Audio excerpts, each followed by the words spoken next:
পূর্ব হিমালয় পদদেশে শিবালিক পর্বতের কোল ঘেঁষে প্রায় ৫,৪১০ ফুট উচ্চতায় অবস্থিত ভারতের উত্তর পূর্বাঞ্চলীয় রাজ্য সিকিমের রাজধানী গ্যাংটক। এই শহরটির সৌন্দর্য কথায় বর্ণনা করা সত্যিই কঠিন। সুবিশাল এবং দৃশ্যমান পর্বতমালায় ঘেরা এই শহরটির প্রতিটি দৃশ্য যেন এক অনবদ্য শিল্পক চিত্রকর্ম, যা মনের মধ্যে গভীর ছাপ ছেড়ে যায়। আজকের এই ভিডিওটিতে আমি আপনাদের বলে দেব ৩ রাত ৪ দিনের গ্যাংটক ভ্রমণের একটি ট্যুর প্ল্যান। যেমন কোথায় থাকবেন, কিভাবে ঘুরবেন, কি দেখবেন, কেনাকাটা কোথা থেকে করবেন এবং খরচ কত হতে পারে। অতএব বিস্তারিত তথ্যের জন্য সম্পূর্ণ ভিডিওটি দেখুন এবং ভিডিওটি যদি আপনাদের ভালো লাগে বা হেল্পফুল লেগে থাকে তবে ভিডিওটাকে লাইক করুন, বন্ধুদের সঙ্গে শেয়ার করুন। আপনাদের মতামত অবশ্যই কমেন্ট সেকশনে জানাবেন আর চ্যানেলটাকে সাবস্ক্রাইব করে কিন্তু বেল আইকনটা ক্লিক করতে ভুলবেন না। তাহলে চলুন শুরু করা যাক গ্যাংটক ভ্রমণ। সবার আগে জেনে নেব কিভাবে গ্যাংটকে পৌঁছাবেন। গ্যাংটকে পৌঁছানোর সব থেকে সহজ উপায় হলো ট্রেন। ট্রেনে করে আপনাদের পৌঁছাতে হবে এনজেপি অথবা শিলিগুড়ি জাংশন স্টেশনে। কলকাতা থেকে আসলে আপনারা হাওড়া বা শিয়ালদা স্টেশন থেকেই কিন্তু এনজেপি আসার প্রচুর ট্রেনের অপশনস পেয়ে যাবেন। চেষ্টা করুন যে ট্রেনগুলি এনজেপিতে সকাল সকাল পৌঁছায় সেই ট্রেনগুলি ধরতে, যেমন Padatik express, Darjeeling mail, Uttarbanga express এবং কাঞ্চনকন্যা এক্সপ্রেস। ট্রেনগুলির নাম্বার এবং টাইমিংয়ের ডিটেলস আমি স্ক্রিনে দিয়ে দিলাম। শিলিগুড়ি পৌঁছাতেই এনজেপি বা শিলিগুড়ি জাংশন স্টেশনের বাইরে থেকেই আপনারা গ্যাংটক যাওয়া শেয়ার বা রিজার্ভে গাড়ি পেয়ে যাবেন। শেয়ার গাড়িতে ভাড়া লাগবে জনপ্রতি ৫০০ টাকা করে এবং গাড়ি রিজার্ভ করলে ছোট গাড়িতে ভাড়া লাগবে ২,৫০০ থেকে ৩,০০০ টাকা ও বড় গাড়িতে ভাড়া লাগবে ৩,৫০০ থেকে ৪,০০০ টাকা। আপনারা যদি শিলিগুড়ি থেকে আরও কম খরচায় গ্যাংটক পৌঁছাতে চান তাহলে শিলিগুড়ি স্টেশনের বাইরে থেকে একটা টোটো নিয়ে পৌঁছে যান শিলিগুড়ি এসএনটি বাস স্ট্যান্ডে। আমি এই মুহূর্তে আছি শিলিগুড়ি এসএনটি বাস স্ট্যান্ডে। এটা হলো শিলিগুড়ি এসএনটি বাস স্ট্যান্ড। আপনারা চাইলে এখান থেকে গ্যাংটকের শেয়ার গাড়ি বা বাসও নিতে পারেন। ইনকেস যদি আপনারা বাস নেন সেক্ষেত্রে আপনাদের পার পার্সন বাসে ভাড়া পড়বে হলো 280। এটা হলো বাসের টিকিট কাউন্টার। বাসে এলে ভাড়া পড়বে জনপ্রতি মাত্র 280 টাকা করে। যদি ইনকেস আপনারা ট্রেনের টিকিট না পান সেক্ষেত্রে কলকাতা থেকে আপনারা বাসে অথবা ফ্লাইটে করেও কিন্তু শিলিগুড়ি আসতে পারেন। কলকাতার স্প্ল্যানেড বাস স্ট্যান্ড থেকে আপনারা শিলিগুড়ি আসার বাস পেয়ে যাবেন। বাস আপনাকে নামাবে শিলিগুড়ি জাংশন বাস স্ট্যান্ডে। এইখান থেকে রিজার্ভ বা শেয়ার গাড়ি করে পৌঁছে যান গ্যাংটকে। আর ফ্লাইটে এলে পৌঁছাতে হবে শিলিগুড়ির বাগডোগরা বিমানবন্দরে। এয়ারপোর্টের বাইরে থেকেই আপনারা গ্যাংটক আসার গাড়ি পেয়ে যাবেন। শিলিগুড়ি থেকে গ্যাংটকের দূরত্ব প্রায় ১১১ কিলোমিটার। আপনাদের শিলিগুড়ি থেকে গ্যাংটক পৌঁছাতে সময় লাগবে প্রায় ৪ ঘন্টা। এইবার জেনে নেব আপনারা গ্যাংটকে থাকবেন কোথায়। হাঁটতে হাঁটতে টায়ার্ড হয়ে গেছি। যাই হোক, চলুন একবার চট করে আপনাদেরকে বলে দিই আপনারা গ্যাংটকে এসে থাকবেন কোথায়। দেখুন, গ্যাংটকে থাকার কিন্তু প্রচুর অপশানস আছে। স্পেসিফিক্যালি যদি আমি বলি, আপনারা এমজি মার্গে নিলে বা এমজি মার্গের আশেপাশে কোনো হোটেল নিলে আপনাদের ঘুরতে সুবিধা হবে গ্যাংটকে। এবার যদি আপনাদেরকে এমজি মার্গটা আমি চট করে একবার দেখি, পুরো এমজি মার্গটা জুড়ে কিন্তু প্রচুর খাওয়ার জায়গা, এরকম হোটেলস আপনারা পেয়ে যাবেন, রাইট? এটা এভিডেন্ট যে আপনারা যদি এমজি মার্গের ওপরে হোটেল নেন, কম্পারেটিভলি এর আশেপাশে যে এরিয়াগুলো আছে তার কম্পেয়ারে কিন্তু হোটেলের ট্যারিফ একটু হলেও বেশি হবে এবং সেটা সিজন অনুযায়ী কিন্তু ভ্যারি করবে। ফর এক্সাম্পল, আমরা এখন এসছি হলো 1 নভেম্বর। এই সময়টা কিন্তু মোটামুটি একটু লিন থাকে। আর আমরা যে হোটেলটা এখন নিয়েছি সেটা আমাদের পড়েছে ২,০০০ টাকা। এটাই যদি আমি পিক সিজনে চলে আসি হয়তো এই হোটেলটা ৩ থেকে ৩,৫০০ টাকার মতো পড়বে। আর যদি সস্তার হোটেল চান তাহলে এমজি মার্গ লাগোয়া জায়গাগুলি যেমন লালবাজার, চরথাং রোড, এই জায়গাগুলিতে হোটেল নিলে আপনারা তো সস্তায় হোটেল পাবেনই, এছাড়াও আপনারা ম্যালে হেঁটেই আসতে পারবেন। আমরা ছিলাম হোটেল সামিটেল ওরিয়েন্টালে। চলুন একবার হোটেলের রুমটা আপনাদেরকে দেখিয়ে দিই। এই হলো রুমটা। এখানে ঢুকেই একটা বসার জায়গা আছে, টেবিল আছে,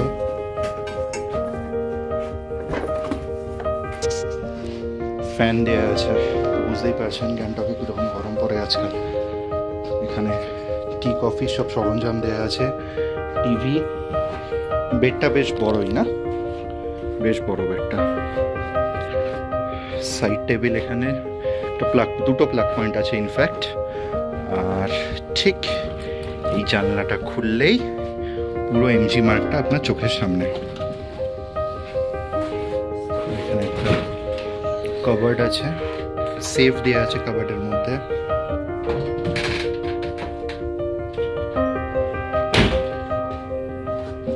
একটা বড় আয়না আছে, ফুল সাইজ মিরর।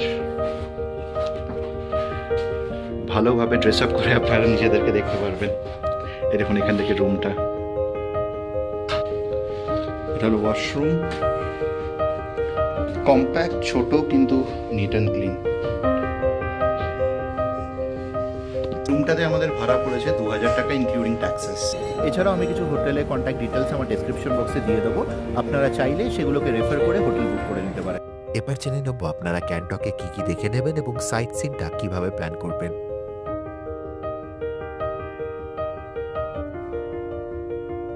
গ্যাংটক পৌঁছে হোটেলে চেক ইন সেরে ফ্রেশ হয়ে একটু রেস্ট নিয়ে বেরিয়ে পড়ুন।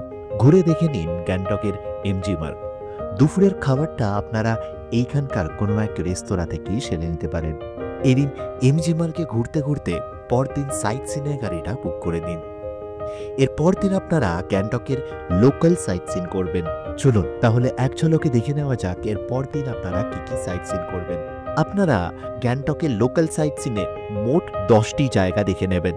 জায়গাগুলি হল Tashi view point, Ganesh Tok, Hanuman Tok, Enchey monastery, Banjhakri waterfalls, Chorten stupa, plant conservatory, Gonjang monastery, Bakthang waterfalls এবং অর্গানিক ভিউ পয়েন্ট। এমজি মার্গে নিউ মার্কেট রোডে প্রচুর ড্রাইভার পেয়ে যাবেন যারা আপনাদের সাইট সিনের জন্য অ্যাপ্রোচ করবে। এদের মধ্যেই একজনকে বেছে নিতে পারেন। তাছাড়াও আপনাদের সুবিধার্থে আমি একজন ড্রাইভারের নাম্বার দিয়ে দিলাম, যদি চান এনার সাথেও সাইট সিন করতে পারেন। ইনি আমাদের গ্যাংটকে সাইট সিন করিয়েছিলেন। সিজন অনুযায়ী কিন্তু গাড়ির ভাড়া পরিবর্তন হতে থাকে। ছোট গাড়িতে সাইট সিন করলে খরচা পড়বে 1200 থেকে 2000 টাকা ও বড় গাড়ি নিলে খরচা পড়বে 3 থেকে 4000 টাকা। তবে সাইট সিনের রেটে কিন্তু যথেষ্ট দরদাম হয়, অতএব ভালো করে বার্গেন করে নেবেন। গাড়ির বুকিং সেরে তৃতীয় দিনের সাইট সিন মানে ছাঙ্গুলেক বাবা মন্দির এবং নাথুলা পাসের পারমিটটাও কিন্তু এই দিনই অ্যাপ্লাই করে নিতে হবে। পারমিট সংগ্রহের প্রক্রিয়া কিন্তু বেশ সহজ। আপনারা যে হোটেলে থাকবেন সেই হোটেলকে জানিয়ে দিন যে আপনারা নাথুলা, ছাঙ্গুলেক এবং বাবা মন্দির ঘুরতে চান। হোটেলটি আপনার জন্য পারমিটের ব্যবস্থা এবং গাড়িরও বন্দোবস্ত করে দেবে। তবে পারমিট পাওয়ার জন্য কিছু ডকুমেন্টের প্রয়োজন লাগবে। 1 কপি ভোটার আই কার্ডের জেরক্স এবং 2টি পাসপোর্ট সাইজ ছবি, এবং সাথে রাখবেন ভোটার আই কার্ডের অরিজিনাল কপিটাও। এগুলো জমা করে দিলে আপনাকে পারমিটের বন্দোবস্ত করে দেবে।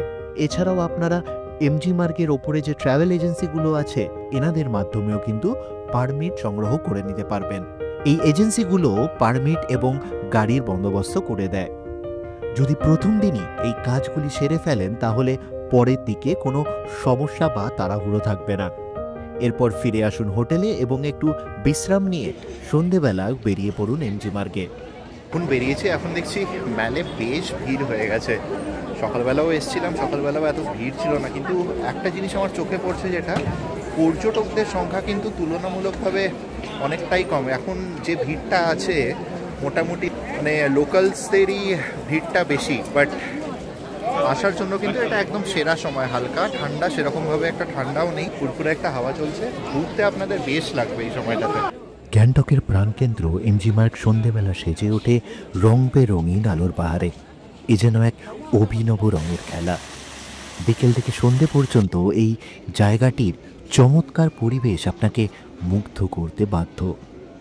এটি গ্যাংটকের অন্যতম জনপ্রিয় শপিং এবং পর্যটন কেন্দ্র হওয়ায় এখানে প্রচুর দোকান, রেস্তোরাঁ এবং ক্যাফে রয়েছে, যেখান থেকে আপনি শপিং করে নিতে পারেন অথবা সিকিমের স্থানীয় খাবার চেখে দেখতে পারেন।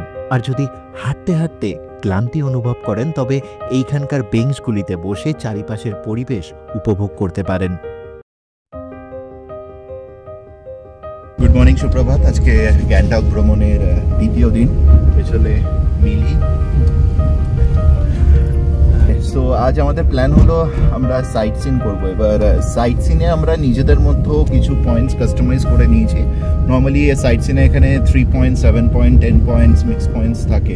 আমরা যে 10টা সাইট সিন আজকে করবো সেই পয়েন্টসগুলো হলো Tashi view point, Ganesh Tok, Hanuman Tok, Bakthang waterfalls, Enchey monastery, Banjhakri waterfalls, plant conservatory, Gonjang monastery, organic view point আর চোরথাং স্তূপা। তো এর মধ্যে আমরা সবার আগে দেখে নেব বনঝাকরি ওয়াটারফলস।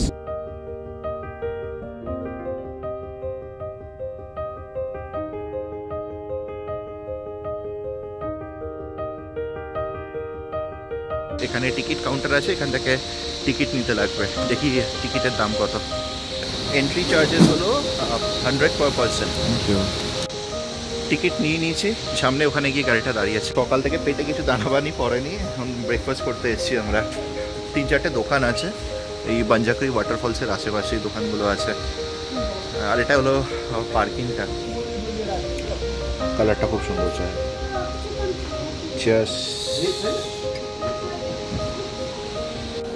ওয়াইফাই দিয়ে দিয়েছে, আসার সঙ্গে সঙ্গে কপ কপ করে খেতে চালু করেছে।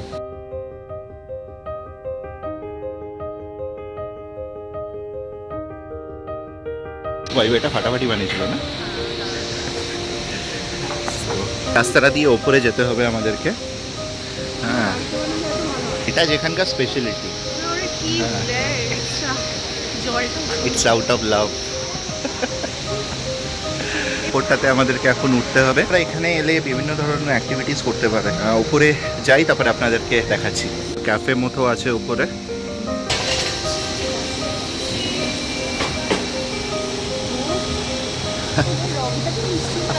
হ্যাঁ, এই আওয়াজটা শুনুন আপনারা।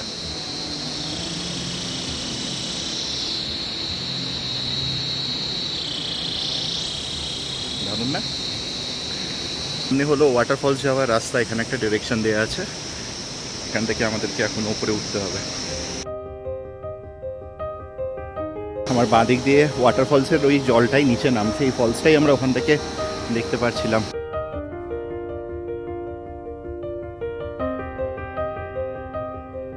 আমার চোখের সামনে এখন বাঞ্জাকরি ওয়াটারফলসের অসাধারণ একটা view. Cinematic shot in 1, 2 and 3।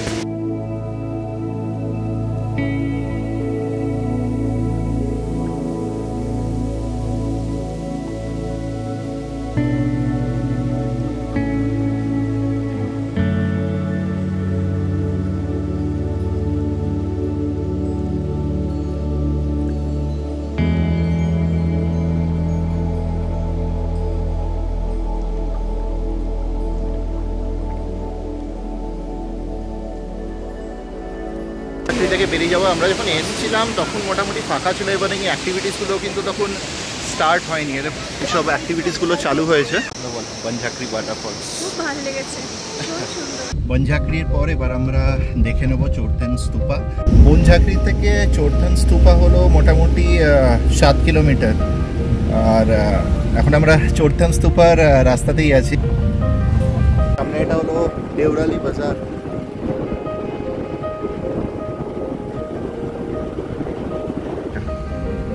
দেওরালি বাজার থেকে ডান দিকে ঘুরতে হবে।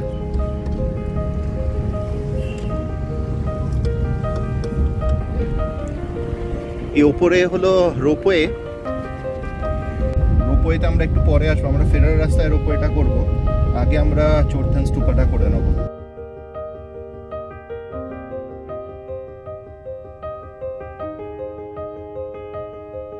স্তূপায় পৌঁছে গেছি। এই হলো সামনে রাস্তার চড়াই, আর এখানে দাঁড়িয়েও ভাবছে উপরে উঠতে হবে। রাস্তাটা কিন্তু বেশ চড়াই। আপনারা যারা আসবেন চোরথেন স্তূপায় এই কথাটা মাথায় রাখবেন। আমরা মনে এর আগেও একবার এসেছিলাম চোরথেন স্তূপায় 10 বছর আগে। কি ঘুরেছিলাম সেই সময়, মানে সত্যি কথা বলতে আমাদের কিছুই সেরকমভাবে আর মনে নেই। যাই হোক, ভেতরে গিয়ে আপনাদেরকে দেখাচ্ছি চোরথেন স্তূপা। রাস্তাটা বেশ চড়াই।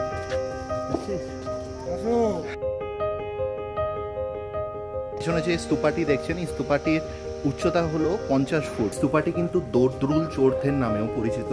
তুলশ্রী রিম্পোচে 1945 সালে এই স্তূপাটি নির্মাণ করেছিলেন।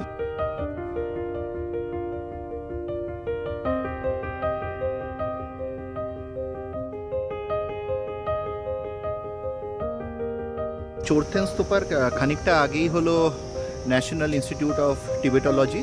তো এটা আপনাদের রাস্তায় পড়বে, আপনারা চাইলে এটা দেখতে পারেন। আমরা আপাতত স্কিপ করছি কারণ আমরা অন্য কিছু সাইট সিন পয়েন্টস নিয়েছি, যে কারণে আমরা এবার মিউজিয়ামে ঢুকছি না। কিন্তু মিউজিয়ামে যদি আপনারা আসেন সেক্ষেত্রে আপনাদেরকে একটা টিকিট কাটতে লাগবে। টিকিট মূল্য হলো জনপ্রতি 25 টাকা করে। এবার আমরা যাব হলো রোপওয়ে।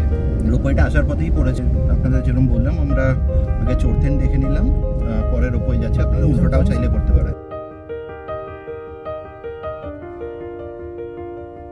রোপওয়ে জাস্ট 2 মিনিটের রাস্তা। আমরা আসার সময়তেই দেখেছিলাম রোপওয়েটা। এই ওপর দিয়ে যে রাস্তাটা গেছে এটা হলো গ্যাংটকের রোপওয়ে, আর ঠিক তার পাশেই হলো লোকাল ট্যাক্সি স্ট্যান্ড। বাইরে কিন্তু নিচে পার্কিংয়ের জায়গা আছে। ওপরে এগিয়ে যাই, আস্তে আস্তে দেখি।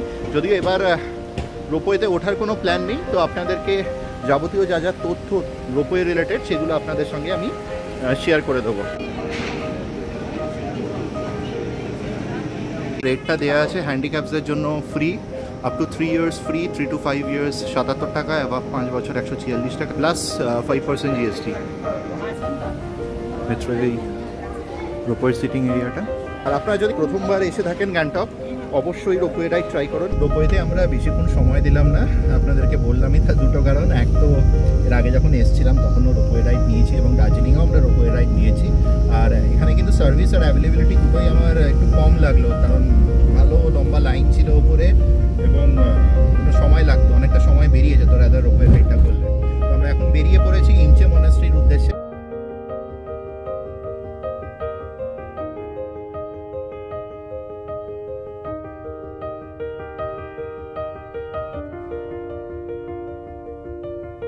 এটা গ্যাংটকের সব থেকে পুরনো মনাস্ট্রি। মনাস্ট্রিটি 1909 সালে নির্মাণ করা হয়েছিল।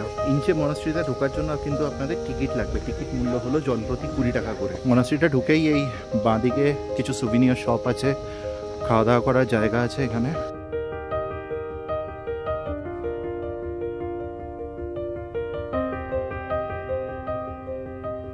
মনাস্ট্রিটি প্রকৃতির অপূর্ব রূপ এবং আধ্যাত্মিক শান্তির এক অনন্য মিলন। এ যেন প্রকৃতির মাঝে এক নিঃসঙ্গ শান্তির প্রতীক।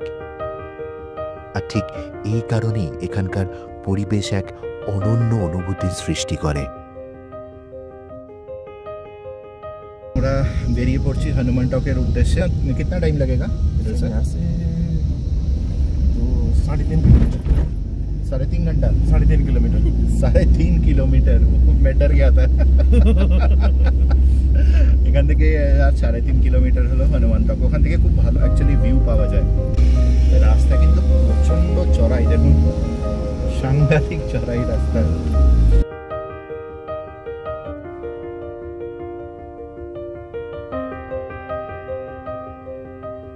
আমরা পৌঁছে গেছি হনুমান টকে। এই হনুমান টকে পার্কিং এরিয়া আছে, এখানে জুতো রাখার বন্দোবস্ত আছে, এখানে শু স্ট্যান্ড আছে, এবং এইখানে যদি আপনারা প্রসাদ নিতে চান তাহলে প্রসাদের একটা দোকান আছে নিচে। কথিত আছে যে হনুমান লক্ষণের জন্য যখন সঞ্জীবনী বুটির খোঁজে ধূমগিরি পর্বতমালার দিকে যাচ্ছিলেন, তখন কিন্তু উনি এসে এখানে বিশ্রাম নিয়েছিলেন। মন্দিরটি প্রায় 7200 ফিট উচ্চতায় অবস্থিত, এবং 1952 সালে এই মন্দিরটি তৈরি করা হয়েছিল।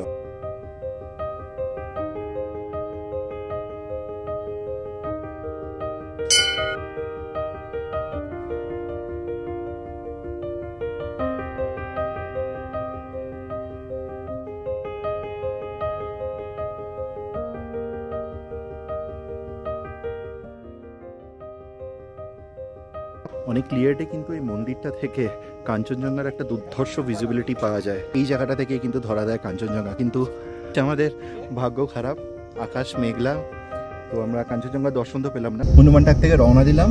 এইবার আমাদের পরবর্তী সাইট সিন পয়েন্ট হলো গণেশ টক। পৌঁছে গেছি গণেশ টকের সামনে। সামনে রাস্তাটা দেখুন কি সুন্দর, আর ঠিক এর অপর দিকেই হলো গণেশ টক। চলুন উপরে যাওয়া যায়।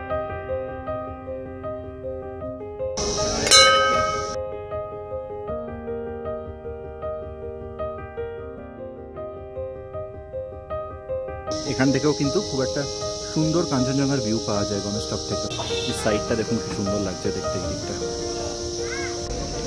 গণেশ টকের জাস্ট অপোজিট সাইডেই হলো হিমালয়ান জুলজিক্যাল পার্ক। এটা হলো সিকিমের জু। ঢোকার জন্য আপনাদের টিকিট লাগবে। এর পরের যে পয়েন্টটা দেখুন, ওটা আমরা কিন্তু কাস্টমাইজ করেছি আমাদের নিজেদের ইচ্ছা মতো, যেটা আপনাদেরকে বলছিলাম। জায়গাটা হলো অর্গানিক ভিউ পয়েন্ট। নর্মালি কী হয়ে থাকে, ওনা ক্লিয়ার ডে আকাশ যদি পরিষ্কার থাকে, পুরো এই জায়গাটা দিয়ে, পুরো আমার মানে বাঁহাত দিয়ে যে সাইডটা আপনি দেখতে পাচ্ছেন, এই জায়গাটা থেকে কিন্তু কাঞ্চনজঙ্ঘা একটা ক্লিয়ার ভিজিবিলিটি পাওয়া যায়। সেটা আপনি হনুমান টক হোক, গণেশ টক হোক, বা যে কোনো ভিউ পয়েন্টে যখন আপনি যাবেন এই ভিজিবিলিটিটা পাবেন। কিন্তু যেহেতু আমরা আজকে পাচ্ছি না, আর এটা আমাদের সাইট সিনের প্ল্যানে ইনক্লুডেড আছে, আর আপনাদেরকে দেখাটাও আমার প্রয়োজন, সো আমি ওই ভিউ পয়েন্টটায় যাচ্ছি। ভিউ পয়েন্টটা হলো অর্গানিক ভিউ পয়েন্ট। সিমিলারলি ওটাও একটা ভিউ পয়েন্ট যেখান থেকে কাঞ্চনজঙ্ঘা দেখা যায়। পৌঁছলাম অর্গানিক ভিউ পয়েন্টে। এই পয়েন্টগুলো কিন্তু বেশি দূরত্বে না, 2-3 মিনিটের ডিস্টেন্সে এক একটা পয়েন্ট আছে। রাস্তাটা চলে যাচ্ছে হলো ভিউ পয়েন্টের দিকে। এখান থেকে কাঞ্চনজঙ্ঘা তো দেখা যাচ্ছে না, বাট জাস্ট আপনারা ইমাজিন করুন যে এত মেঘলা আকাশ থাকা সত্ত্বেও যদি এইরকম একটা ভিউ থাকে, তাহলে যখন আকাশ পরিষ্কার থাকবে কীরকম ভিউ পাবেন আপনারা।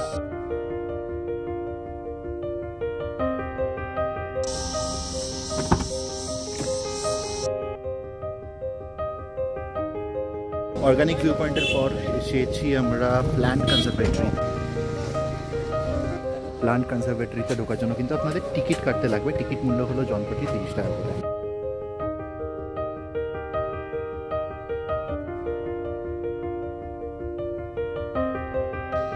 এই কনজারভেটরি যাওয়ার রাস্তাটা দিয়ে আপনার হাঁটতে কিন্তু বেশ লাগবে। দুদিকে এরকম সবুজে মোড়া একটা রাস্তা।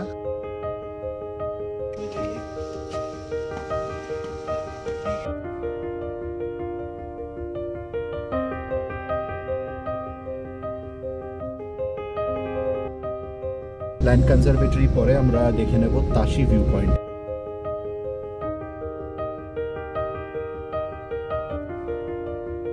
পৌঁছে গেছি তাশি ভিউ পয়েন্টে। এই হলো একটা সিগন্যাল আছে, সিগন্যালের জাস্ট ওই পাশেই হলো তাশি ভিউ পয়েন্ট। সামনে একটা সুভিনিয়ার শপ আছে। এই বিল্ডিংটার ওপরেই হলো ভিউ পয়েন্টটা। এখানে আপনারা চাইলে ট্র্যাডিশনাল ড্রেসে ছবি নিতে পারেন।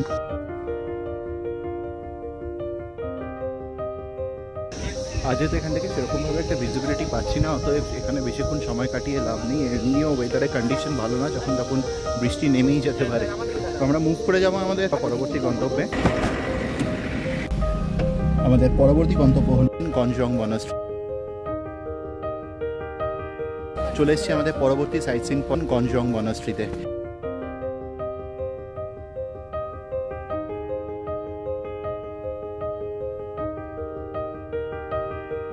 এখানে মনাস্ট্রিতে যাওয়ার জন্য আপনাদেরকে 10 টাকা এন্ট্রি ফি দিতে লাগে।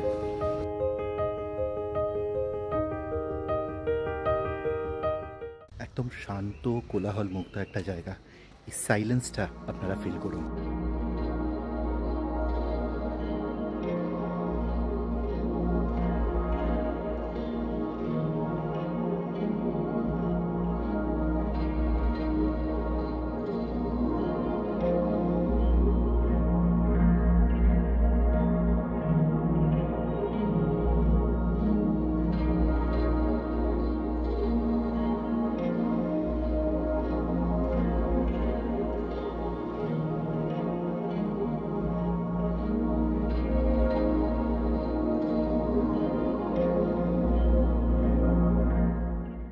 গঞ্জম মনাস্ট্রি দেখে আমরা বেরিয়ে পড়েছি আমাদের শেষ এবং অন্তিম সাইট সিইং পয়েন্টের উদ্দেশ্যে, পাকতাং ওয়াটারফলস।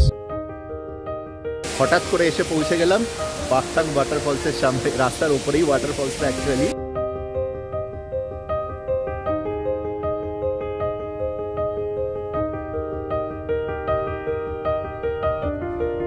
জিপলাইনিং করানো হচ্ছে, আর এখানেই ওয়াটারফলসটা। আমাদের আজকের সাইট সিনের প্ল্যান এই অবধি ছিল। এবার আমরা ফিরে যাব আমাদের হোটেলে, একটু রেস্ট নিয়ে হয়তো বিকালবেলা আমরা মেলে ঘুরে বেড়াবো। চলে thank you back to pavilion. আমরা ফিরে এসেছি আমাদের হোটেলে।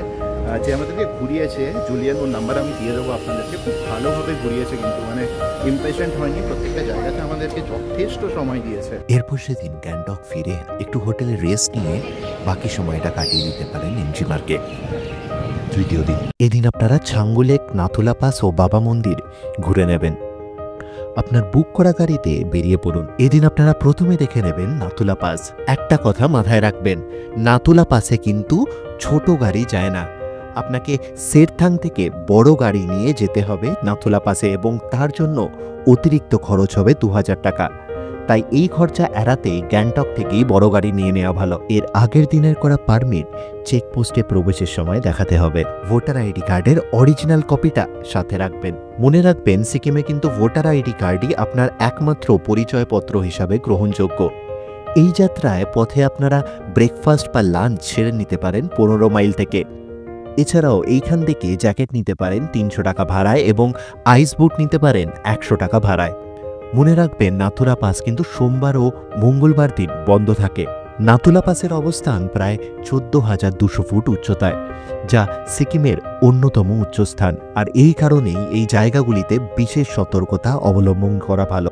উচ্চতার কারণে মাথা ব্যথা, শ্বাসকষ্ট কিংবা ডিহাইড্রেশন হতে পারে, তাই পর্যাপ্ত জলপান করুন এবং সঠিক বিশ্রাম নেওয়া খুবই গুরুত্বপূর্ণ। সাথে রাখুন কর্পূর, কোকাথাট্টির মতো ওষুধ ও ছোট অক্সিজেন ক্যান। নাথুলা পাস থেকে আপনার পরবর্তী গন্তব্য হবে বাবা মন্দির, যার দূরত্ব নাথুলা পাস থেকে প্রায় 16 কিলোমিটার। মন্দিরটি 12,000 ফুট উচ্চতায় অবস্থিত।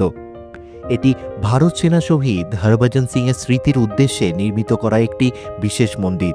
বাবা হরভজন সিং ছিলেন একজন ভারতীয় সেনা যিনি 1958 সালে মৃত্যুবরণ করেন, কিন্তু উনি নাকি এখনও সেনাবাহিনীতে রক্ষা করেন এবং সেনাবাহিনীরা ওনার উপস্থিতি এখনও অনুভব করে। সিকিমের এই পবিত্র স্থানে বাবাকে স্মরণ করতে মন্দিরটি তৈরি করা হয়েছে। এই মন্দিরটি এখন ভারতের অন্যতম জনপ্রিয় স্থান হয়ে উঠেছে। বাবা মন্দিরের পর দেখে নিন ছাঙ্গুলেক। বাবা মন্দির থেকে ছাঙ্গুলেকের দূরত্ব প্রায় 17 কিলোমিটার। 12,000 ফুট উচ্চতায় অবস্থিত ছাঙ্গুলেকের আশেপাশের অসাধারণ দৃশ্য এবং হিমালয়ের সৌন্দর্য আপনাকে মুগ্ধ করতে বাধ্য। এখানে আপনি ইয়াক রাইড করতে পারেন, যার খরচ 650 টাকা। এছাড়াও রোপওয়ে রাইডও করা যায়, খরচ হবে জনপ্রতি 350 টাকা। এবং চাইলে পাহাড়ি পোশাকে ছবিও তুলতে পারেন। এইবার আসা যাক গাড়ির খরচায়। এই ট্রিপটির জন্য শেয়ার গাড়িতে খরচা পড়বে জনপ্রতি 800 টাকা এবং বড় গাড়ি রিজার্ভ করলে খরচা পড়বে 7,000 থেকে 9,000 টাকা মতো। এই দিন সন্ধ্যেবেলা গ্যাংটকে ফিরে এসে কিন্তু আপনারা শপিংটা সেরে নিতে পারেন। তাহলে চলুন চট করে জেনে নিই গ্যাংটকে আপনারা শপিং কোথা থেকে করবেন। আপনারা এখান থেকে ম্যাল রোড, লালবাজার মার্কেট অথবা কাঞ্চনজঙ্ঘা মার্কেট থেকে শপিং করে দিতে পারবেন। রাস্তাটা সোজা চলে যাচ্ছে এমজি মার্কের গান্ধীজি স্ট্যাচুটার সামনে। এই যে পান্ডাটা আছে ঠিক এর অপোজিট সাইডে দুটো ডাইভারশন আছে। ডান দিকে ডাইভারশনটা, এটা দিয়ে নিচে গেলে হলো লালবাজার মার্কেট। এটা হলো লালবাজার মার্কেট।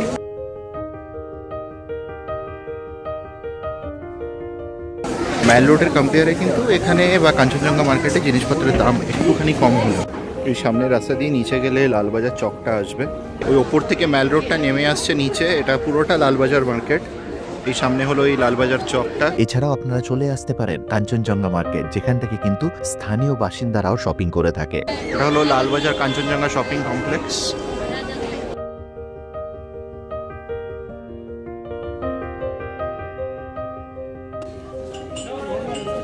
জেনে নেওয়া যাক আপনারা গ্যাংটকে খাওয়া দাওয়া কোথায় করবেন। গ্যাংটকে কিন্তু প্রচুর খাওয়ার অপশানস আপনারা পেয়ে যাবেন। ইটসেলফ যদি আপনারা এমজি মার্কেট ঘোরেন, সেই ক্ষেত্রে দেখুন চতুর্দিকে কিন্তু আমার খালি রেস্টুরেন্টস আর হোটেল। এছাড়া পাহাড়ে আসলে যেটা হয়ে থাকে নর্মালি আমরা টিবেটিয়ান খাবার মানে মোমো বা চাইনিজ ফুডের প্রতি কিন্তু একটা মানে আকর্ষণ থাকে। সো সেক্ষেত্রে আপনারা এই ধরনের রেস্টুরেন্টস কিন্তু রেডিলি অ্যাভেলেবেল পেয়ে যাবেন। আর এমজি মার্কেটের ওপরে প্রচুর এরকম রেস্তোরাঁ আছে। এছাড়াও যদি বাঙালি রেস্তোরাঁ বা বাঙালি রেস্টুরেন্টসে আপনারা খেতে চান, সেক্ষেত্রেও কিন্তু বাঙালি খাবারের অপশান এখানে আপনারা পেয়ে যাবেন। এই এমজি মার্ক চত্বরে প্রচুর হোটেলস আছে। আর আইরনিক্যালি এমন একটা জায়গাতে এই মুহূর্তে দাঁড়িয়ে আছি যেখানে দেখুন এই সামনে চাইনিজ রেস্তোরাঁ, আর এখানে একটা বাঙালি রেস্তোরাঁ, আর জাস্ট তার অপোজিটেই কিন্তু একটা ভেজ রেস্টুরেন্ট। রেস্তোরাঁর অপশানে কোনোভাবেই অভাব হবে না। এবার আপনাদের প্রেফারেন্সের ওপরে আপনারা এখানে এসে কি পার্টিকুলারলি খেতে চান। গ্যাংটকে আপনারা কখন আসবেন? গ্যাংটকে আপনারা বছরের যে কোনো সময় আসতে পারেন। গ্যাংটক আসার সব থেকে ভালো সময় হলো সেপ্টেম্বর থেকে এপ্রিল মাস, কিন্তু বর্ষার সময়টা অ্যাভয়েড করাই ভালো, কারণ বিপুল বৃষ্টির কারণে এখানে কিন্তু ল্যান্ডস্লাইড হয়ে থাকে।